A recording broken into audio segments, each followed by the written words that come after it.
دائیوں میں انبیاء سارے دائی تھے، وہ عالم تھے، لیکن آپ ان میں عالم ہیں۔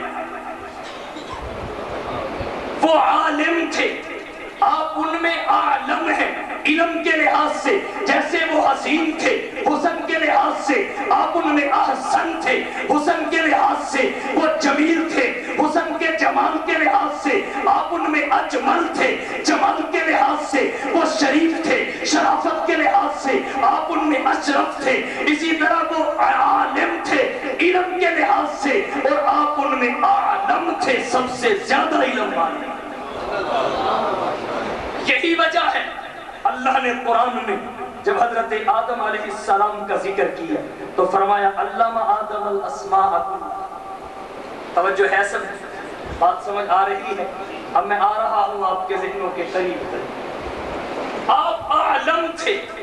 منفرد مبلغ اور دائی تھے، اللہ نے آدم کا ذکر کیا، فرمایا علم آدم الاسماء کلها۔ اللہ نے آدم علیہ السلام کو ضروریات زندگی کی تمام چیزوں کے نام سکھا دیے۔ سکھائے کس نے؟ اللہ نے۔ سیکھے کس نے؟ آدم نے۔ سیکھے تو حضور نے بھی اللہ سے ہیں، لیکن اللہ کے ذکر کا انداز اور اسلوب دیکھیے، جب آدم کی علمیت کی بات کی تو سیکھنے کے حوالے،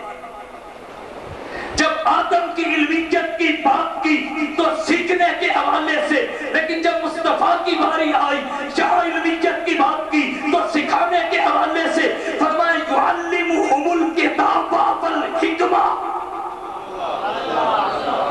یعلمہم الکتاب والحکمہ۔ یہ تو کتاب و حکمت کی تعلیم دینے والا معلم ہے۔ بات وہاں بھی علمیت کی ہے، جہاں بھی علمیت کی ہے۔ سیکھا انہوں نے بھی خدا سے ہے، سیکھا انہوں نے بھی خدا سے ہے، سکھایا آدم کو بھی خدا نے ہے، سکھایا محمد مصطفیٰ کو بھی خدا نے ہے۔ لیکن انداز بیان دیکھیے، قرآن کا طرز اور اسلوب دیکھیے، آدم کی علمیت کا ذکر شاگرد ہونے کے حوالے سے ہے اور محمد کی علمیت کا ذکر معلم اور استاد ہونے کے حوالے سے۔ تو دائی اور مبلغ منفرد عالم، پھر احلم، یہ دائی کی صفات ہے، پھر احلم، حلم بھی سب سے زیادہ، حلم سب سے زیادہ، کبھی انتقامی ذہن نہیں رکھا۔ فرمایا ما بعثت لعانا، مجھے لعنت کرنے والا بنا کر نہیں بھیجا گیا، بلکنی بعثت رحمتا للعالمین، بلکہ مجھے پروردگار عالم نے جہانوں کے لیے رحمت بنا کے بھیجا ہے، جہانوں کے لیے رافت کا پیکر بنا کے بھیجا ہے۔ تو جس طرح عالم ہے تمام دائیوں میں، اسی طرح احلم بھی ہے۔ انتقام کا جذبہ کبھی بیدار نہیں ہوا، بلکہ نبی کریم صلی اللہ علیہ وسلم کے حلم کا یہ عالم کہ اگر ایک بڑھیا روزانہ آپ کی زلفوں پہ کوڑا پھینکتی ہے، جس دن وہ نظر نہیں آتی، نبی کریم صلی اللہ علیہ وسلم اس کے گھر میں چلے جاتے ہیں، وہ بیمار بستر علالت پہ ہوتی ہے، جب اس کی نظر آقا کے چہرے پہ پڑتی ہے وہ پگھل جاتی ہے، پانی پانی ہو جاتی ہے، اس کے چہرے کی رنگت بدل جاتی ہے، متغیر ہو جاتی ہے، گھبرا کے کہتی ہے محمد اب میں بیمار ہوں، تو بدلہ لینے کے لیے آ گیا۔ حضور نے فرمایا نہیں، میں منتقم نہیں، احلم ہوں،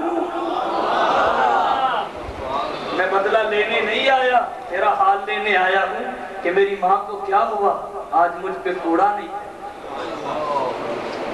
کیا ہوا مجھ پہ کوڑا نہیں پھینکا۔ اتنے حلیم، پتھر برس رہے ہیں، فالسہا کا چہرہ لہو لہان ہے، فاللیل کی سیاہ زلفیں، فاللیل کی سیاہ زلفیں لہو کی رنگینی میں سرخ ہو گئی ہیں، لیکن نبی پتھر کھا کے لہو لہان ہو کے پھر بھی اتنا حلیم کہ اسباب بھی مہیا، جبرائیل چل کے آ گئے، اسباب بھی مہیا، جبرائیل چل کے آ گئے، چل کے اللہ کے رسول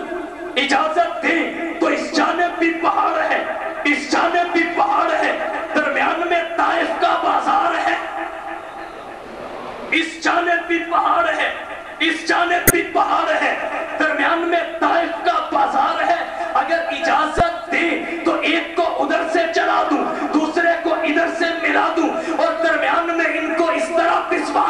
جیسے چکی میں آٹا پسوایا جاتا ہے۔ محمد مصطفیٰ فرماتے ہیں میں منتقم دائی نہیں ہوں، میں اپنی دعوت کو مشرق سے لے کے مغرب تک، شمال سے لے کے جنوب تک، عرب سے لے کے عجم تک پھیلانا چاہتا ہوں۔ میں نے اگر ان سے انتقام لے لیا تو ان کی نسلوں میں ایمان کیسے پہنچے گا؟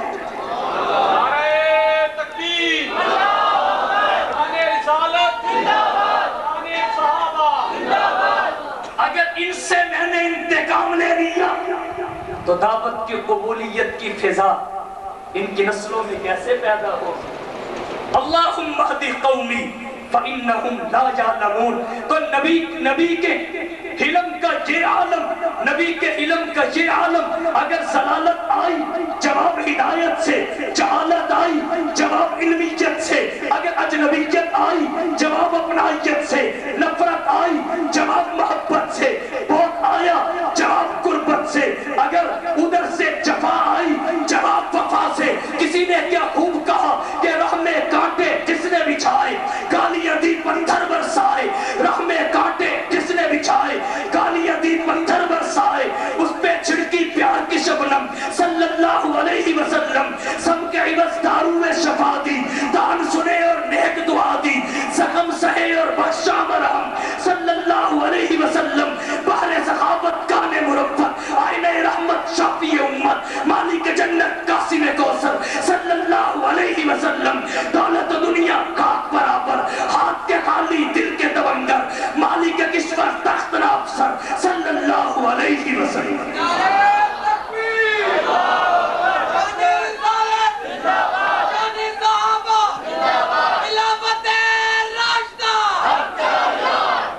علم کا یہ عالم،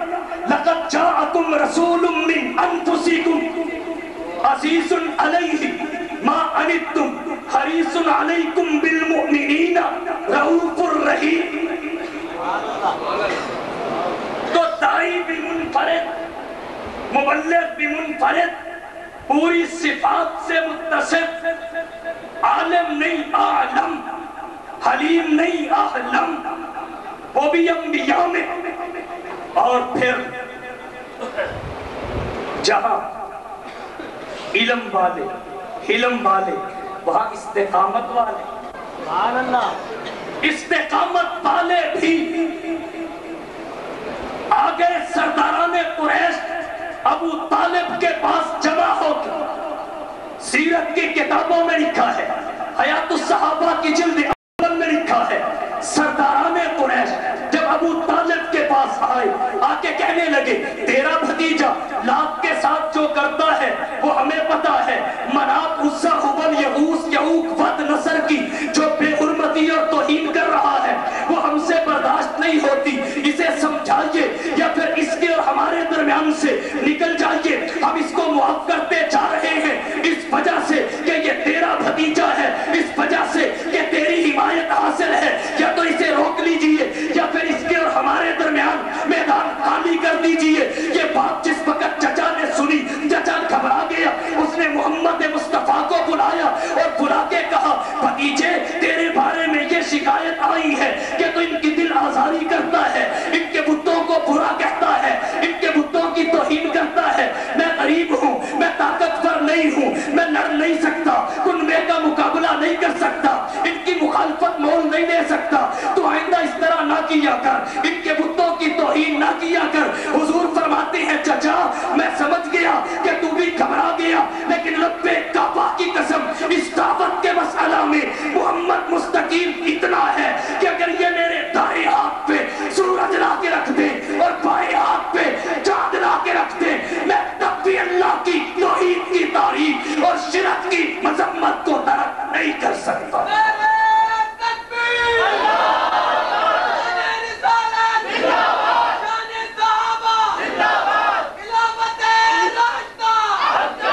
استقامت کا یہ عالم ہے کہ ابو طالب کافر ہونے کے باوجود نبی کے جذبہ استقامت کو دیکھ کے اتنا متاثر ہوا کہ ابو طالب نے کہا بھتیجے اگر تو اتنا راسخ العزم ہے، اگر تو اتنا مستقیم الارادہ ہے تو دنیا کی کوئی بھی